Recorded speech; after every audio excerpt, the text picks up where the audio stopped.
ಪ್ರತಿ ನಗರದಲ್ಲೂ ತುರ್ತು ಸಂದರ್ಭದಲ್ಲಿ ಸಹಾಯವು ಅತ್ಯಂತ ವೇಗವಾಗಿ ತಲುಪಬೇಕು. ಬೆಂಗಳೂರಿನಂತಹ ವೇಗವಾಗಿ ಬೆಳೆಯುತ್ತಿರುವ ನಗರದಲ್ಲಿ ತುರ್ತು ಪರಿಸ್ಥಿತಿಗಳು ಯಾವುದೇ ಸೂಚನೆ ಇಲ್ಲದೆ ಬರುತ್ತವೆ. ಇವುಗಳಲ್ಲಿ ಕೆಲವು ದೈಹಿಕವಾಗಿದ್ದರೆ ಇನ್ನು ಕೆಲವು ನಮ್ಮ ಕಣ್ಣಿಗೆ ಕಾಣದ ಭಾವನಾತ್ಮಕ ಸವಾಲುಗಳಾಗಿರುತ್ತವೆ. ಬಿಕ್ಕಟ್ಟಿನ ಸಂದರ್ಭದಲ್ಲಿ ಸಿಲುಕಿರುವ ವ್ಯಕ್ತಿಗಳಿಗೆ ಹೆಚ್ಚಾಗಿ ಮೊದಲು ಸ್ಪಂದಿಸುವವರೇ ನಮ್ಮ ಬೆಂಗಳೂರು ಪೊಲೀಸರು. ಇತ್ತೀಚಿನ ದಿನಗಳಲ್ಲಿ ಮಾನಸಿಕ ತೊಂದರೆ, ಭಾವನಾತ್ಮಕ ಕುಸಿತ ಮತ್ತು ಮಾನಸಿಕ ಅಸಹಾಯಕತೆಗಳು ದೈನಂದಿನ ತುರ್ತು ಪರಿಸ್ಥಿತಿಗಳ ಭಾಗವಾಗಿವೆ.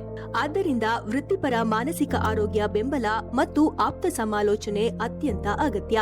ಭಾರತದ ರಾಷ್ಟ್ರೀಯ ಟೆಲಿ ಮಾನಸಿಕ ಆರೋಗ್ಯ ಕಾರ್ಯಕ್ರಮ ಟೆಲಿಮನಸ್ ದಿನದ 24 ಗಂಟೆಯೂ ಕಾರ್ಯನಿರ್ವಹಿಸುತ್ತದೆ.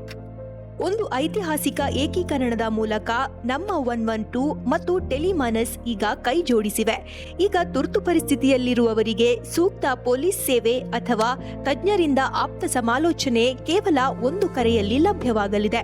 ಪೊಲೀಸ್ ಸಿಬ್ಬಂದಿ ಮತ್ತು 112 ಕರೆ ನಿರ್ವಾಹಕರು ಮಾನಸಿಕ ತೊಂದರೆಯ ಲಕ್ಷಣಗಳನ್ನು ಗುರುತಿಸಲು, ಸಹಾನುಭೂತಿಯಿಂದ ಸ್ಪಂದಿಸಲು ಮತ್ತು ಸರಿಯಾದ ಸಮಯದಲ್ಲಿ ವ್ಯಕ್ತಿಗಳಿಗೆ ಸರಿಯಾದ ಬೆಂಬಲ ನೀಡಲು ವಿಶೇಷ ತರಬೇತಿ ಪಡೆದಿದ್ದಾರೆ. ಈ ಸಮನ್ವಯದ ಪ್ರಯತ್ನವು ಅಪಾಯವನ್ನು ಕಡಿಮೆ ಮಾಡುತ್ತದೆ ಮತ್ತು ಸಂಕಷ್ಟದಲ್ಲಿರುವ ಯಾರೂ ಒಂಟಿಯಲ್ಲ ಎನ್ನುವ ಭರವಸೆ ನೀಡುತ್ತದೆ. ಫೆಬ್ರವರಿ 4, 2026ರಂದು ಬೆಂಗಳೂರು ನಗರ ಪೊಲೀಸ್ 112 ಮತ್ತು ಟೆಲಿಮನಸ್ 14416 ಈ ಸಂಯೋಜಿತ ಮಾನಸಿಕ ಆರೋಗ್ಯ ಸ್ಪಂದನ ವ್ಯವಸ್ಥೆಯನ್ನು ಹೆಮ್ಮೆಯಿಂದ ಲೋಕಾರ್ಪಣೆ ಮಾಡುತ್ತಿವೆ.